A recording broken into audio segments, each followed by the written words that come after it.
جی N story دیکھنے والے تمام دوستوں کو السلام علیکم۔ پیارے دوستو، اگر آپ نے ابھی تک میرے چینل کو سبسکرائب نہیں کیا تو برائے مہربانی سبسکرائب کر دیں۔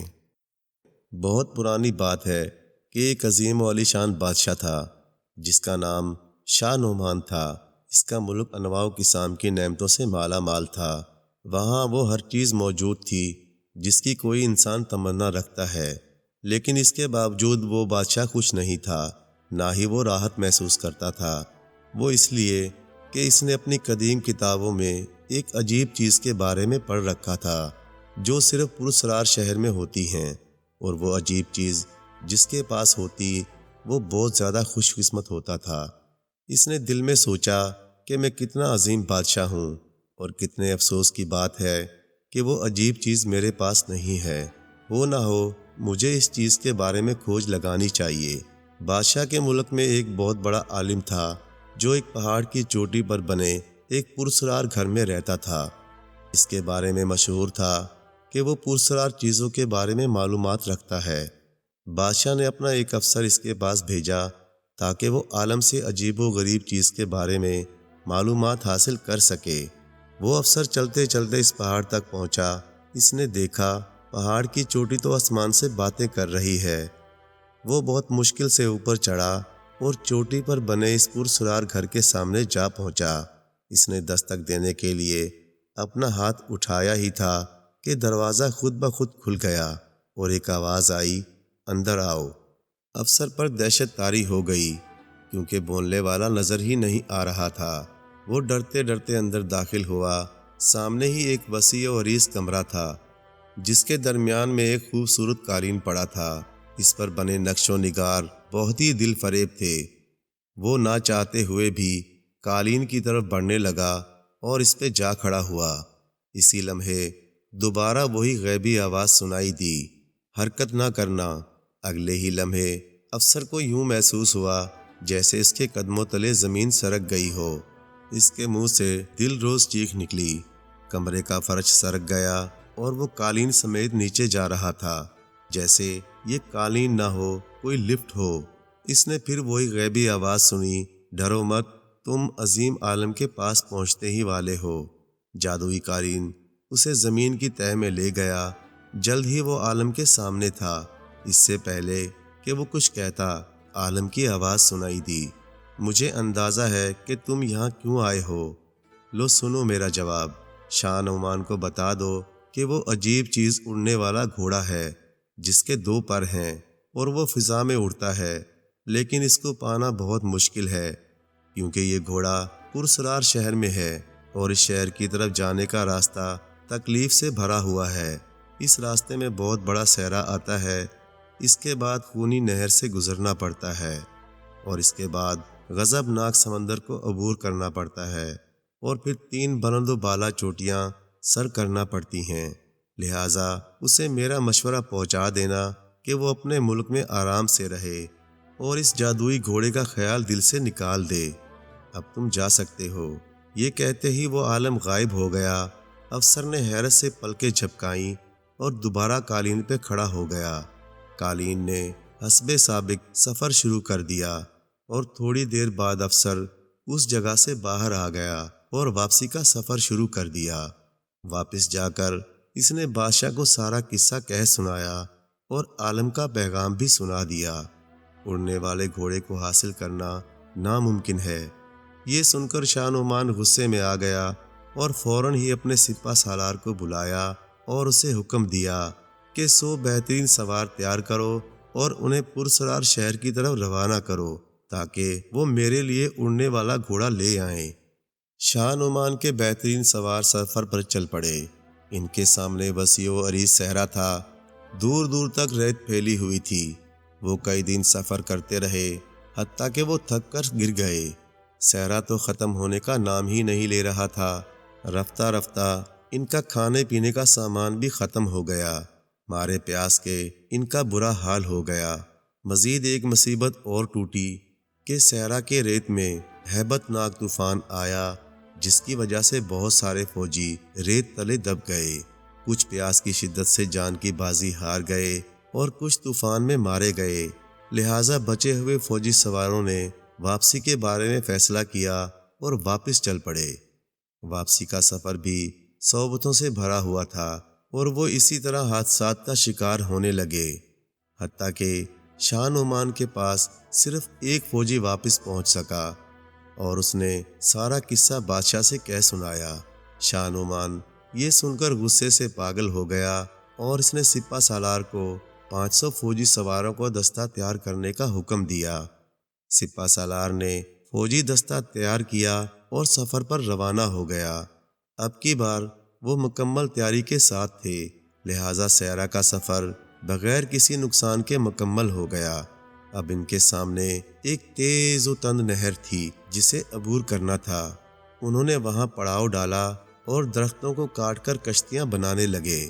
کشتیاں بنانے کے بعد وہ نہر میں اتر گئے اور سفر شروع ہو گیا، مگر وہ ایک بہت بڑی مصیبت سے بے خبر تھے، اور وہ مصیبت تھی مگرمچھ۔ شاید اسی لیے اس نہر کو پرسرار عالم نے خونی نہر کہا تھا۔ آن کی آن میں مگرمچھوں نے کشتیوں پر حملہ کر دیا اور آنن فانن فوجی سواروں کو ہڑپ کر گئے۔ صرف 5 فوجی سواروں نے بمشکل جان بچائی اور 1000 مشکلات کا سامنا کرنے کے بعد شاہ نعمان کے پاس واپس پہنچے اور اسے ساری روادات سنا دی۔ شاہ نعمان ضد کا پکا تھا۔ اس نے مہم جوئی کا ارادہ ترک نہ کیا اور خود مہم پہ جانے کے لیے تیار ہو گیا۔ اس نے اپنے ساتھ 1000 سپاہی لیے اور روانہ ہونے کے لیے تیار ہو گیا۔ ایسے میں اس کے وزراء دوڑتے ہوئے آئے اور بولے، عالی جاں، آپ کو اللہ نے ہر نعمت سے سرفراز فرمایا ہے، کیا ہی اچھا ہوگا کہ آپ ان نعمتوں پر قناعت کریں اور اڑنے والے گھوڑے کا خیال دل سے نکال دیں۔ شاہ نعمان نے ان کی بات سنی انسنی کر دی اور اپنے ارادے پر قائم رہا۔ وزراء نے پھر عرض کی، حضور، آپ سلطنت کے لیے بہت اہم ہیں، لہٰذا خود اس مہم پہ نہ جائیں، کہیں ایسا نہ ہو کہ آپ کی غیر موجودگی میں دشمن ریاست حملہ آور ہو جائے اور ملک پر قبضہ نہ کر لے۔ شاہ نعمان کے ذہن پر تو اڑنے والا گھوڑا سوار تھا، لہٰذا وہ اپنی ضد پر قائم رہا۔ مہم پہ روانہ ہونے سے پہلے وہ ساحر سے ملنا چاہتا تھا، لہٰذا وہ تیز رفتار گھوڑے پر بیٹھ کر عالم کے پاس جا پہنچا اور اس سے پرسرار شہر کے بارے میں دریافت کیا۔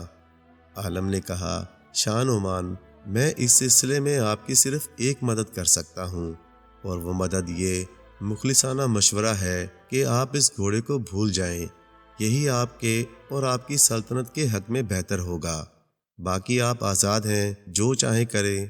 شاہ نعمان نے اس کی بات کو بھی ہوا میں اڑا دیا۔ اس کے بعد وہ سفر پہ چل پڑا۔ اس کا سفر مشکلات سے بھرا ہوا تھا۔ اس کے کچھ سپاہی صحرا میں مارے گئے، کچھ نہر عبور کرتے ہوئے مگرمچھوں کی غذا بن گئے۔ اس کے بعد اس کا سمندری سفر شروع ہوا۔ سمندر کے سفر میں اس کا بحری جہاز بھنور میں پھنس گیا اور بہت ساری فوج ڈوب کر مر گئی۔ صرف گنتی کے لوگ جان بچانے میں کامیاب ہوئے۔ جب وہ تینوں چوٹیاں عبور کرنے کے لیے پہنچے تو اس کے ساتھ صرف 50 سپاہی بچے، اور چوٹیاں سر کرنے کے بعد بہت سارے اور سپاہی زندگی سے جدا ہو گئے، اور چند دنوں بعد صرف اکیلا شاہ نعمان باقی بچا۔ یہ سارا سفر کئی سالوں پر محیط تھا۔ اس دوران اس کی شکل و صورت بری طرح بگڑ چکی تھی، اس کی صحت خراب تھی، یہاں تک کہ اس نے آخری چوٹی بھی سر کر لی۔ اب پرسرار شہر اس کے سامنے تھا۔ وہ اتنا خوبصورت تھا کہ شاہ نعمان کے منہ سے بے اختیار نکلا، سبحان اللہ۔ وہ ایک سرسبز و حسین وادی تھی، چاروں طرف سبزہ زار تھے، پھولوں کی بہتات تھی، پھلدار درخت بکثرت موجود تھے، پانی چاندی جیسا چمکدار اور شفاف تھا، پرند اور چرند چہل پہل میں اضافہ کر رہے تھے۔ شاہ نعمان نے جی بھر کر پھل کھائے اور پانی پیا۔ اسی اثنا میں اسے نیند آنے لگی اور وہ سو گیا۔ نامعلوم وہ کتنے پہر سویا رہا۔ اس کی نیند تب کھلی جب سورج کی شعائیں اسے جگا رہی تھیں۔ وہ آنکھیں ملتے ہوئے اٹھ بیٹھا اور ہاتھ منہ دھونے کے لیے آبشار پر پہنچا کہ اچانک وہ چونک پڑا۔ اس کے سامنے ایک پروقار خاتون اور ایک سفید رنگ کا پروں والا گھوڑا موجود تھا۔ شاہ نعمان تو سانس لینا تک بھول گیا۔ ادھر وہ خاتون بھی اسے حیرت سے دیکھ رہی تھی۔ آخرکار وہ بولی، میں اس وادی کی ملکہ ہوں۔ ملکہ عالیہ، میں شاہ نعمان ہوں۔ نعمان نے جواب دیا۔ ملکہ اس کی حیرانگی دیکھ کر ہنسی اور بولی، واہ، کیا بادشاہ ایسے ہی پھٹے پرانے کپڑے پہنتے ہیں؟ جواب میں شاہ نعمان نے ساری کہانی بتا دی۔ ملکہ یہ سن کر غصے میں آ گئی کہ وہ اس کا اڑنے والا گھوڑا حاصل کرنا چاہتا ہے۔ اس نے صاف صاف کہہ دیا، میں تمہیں یہ گھوڑا ہرگز نہیں دوں گی، اور اگر تم نے زبردستی حاصل کیا تو تمہیں اس سے کوئی نفع نہیں پہنچے گا۔ شاہ نعمان بھلا ایسی باتیں کہاں سننے والا تھا؟ اس نے آگے بڑھ کر ملکہ کو دھکا دیا اور گھوڑے پر سوار ہو گیا۔ ملکہ دور جا گری اور اسے بددعائیں دینے لگی، مگر نعمان کہاں رکنے والا تھا۔ اس نے گھوڑے کو اڑنے کا حکم دیا اور گھوڑا ہوا ہو گیا۔ ایک طویل سفر کے بعد وہ اپنے وطن پہنچا۔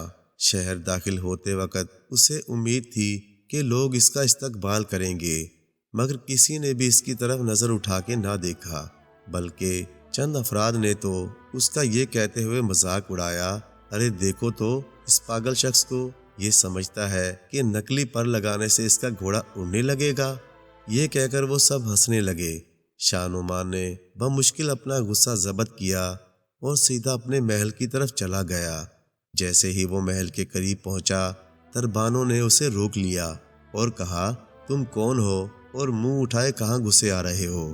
شاہ نعمان نے غصے کے عالم میں کہا، میں شاہ نعمان ہوں، یہاں کا بادشاہ، تمہاری اتنی ہمت کہ مجھے روکو؟ دربان نے اسے سر تا پاؤں تک دیکھا اور کہا، عرصے بعد کسی کے منہ سے شاہ نعمان کا نام سنا، بڑی حیرت ہوئی۔ خیر سنو، شاہ نعمان 3 سال پہلے مر چکا ہے اور اب اس کے ملک پہ ہمارا قبضہ ہو چکا ہے۔ شاہ نعمان یہ سن کر دھک سے رہ گیا۔ ادھر دربان کہہ رہا تھا، یہاں سے 9 2 11 ہو جاؤ ورنہ تمہیں جیل میں ڈال دیں گے۔ شاہ نعمان موقع کی نزاکت سمجھ گیا اور وہاں سے واپس لوٹ آیا۔ بازار سے گزرتے ہوئے اس کے جی میں آیا کہ لوگوں سے بات کروں، لہٰذا وہ اپنے گھوڑے پر بیٹھ گیا اور آواز بلند بولا، لوگوں میری بات سنو۔ جب لوگ جمع ہو گئے تو وہ بولا، دیکھو میں تمہارا شاہ نعمان ہوں اور میں مہم سے زندہ لوٹ آیا ہوں، میرے پاس اپنی کامیابی کا ثبوت بھی ہے۔